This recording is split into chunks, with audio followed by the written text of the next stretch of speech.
Tourism tourism म्हणजे पर्यटन म्हणतो आपण, पर्यटन स्थळे. तर मी असो, माझ्यासारखी इन्स्टावरती फेसबुकवरती ऍक्टिव्ह असणारे माझे सहकारी, माझे मित्र, आम्ही सगळे प्रयत्न करतोय की आमच्या भागातले जे पर्यटन स्थळ आहेत हे संपूर्ण महाराष्ट्रापर्यंत पोहोचवण्याचे. जसं की बाबांनो चांदोले असो, गुढेपाचगणी असो, शिरसटवाडे असो, वारणाकाडा असो, उदगिरी पठार असो, असे अगणित असे टुरिझम पॉइंट आहेत जे नॅचरली ग्रोथ झालेले आहेत, ते आम्हाला महाराष्ट्रापर्यंत पोहोचवायचे. तर आम्हाला हे टुरिझम म्हणून काय एक्सप्लोर करायचे? आता टुरिझम म्हणजे फक्त इथे येणे बघणे असं नसतं. इथल्या गरीब लोक जे छोटे व्यावसायिक आहेत, जसं की छोटे नाश्ता सेंटर असो, हॉटेल व्यावसायिक असो, पुन्हा तुमचं नाश्ता त्याचबरोबर चहाची टपरी असो, ह्यांना आर्थिकदृष्ट्या खूप सदृढ करण्यामध्ये खूप मोलाचा वाटा असतो टुरिझमचा, लक्षात ठेवा.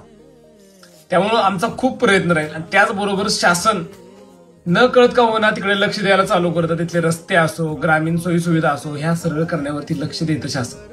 ह्याच गोष्टीला तुम्ही साध्या तुमच्या भागातले टुरिझम पॉइंट ओळखा, आमच्यापर्यंत पोहोचवा, किंवा तुम्ही एक्सप्लोर करण्याचे प्रयत्न करा आणि आपला पश्चिम महाराष्ट्र जगासमोर नेऊया. जय महाराष्ट्र.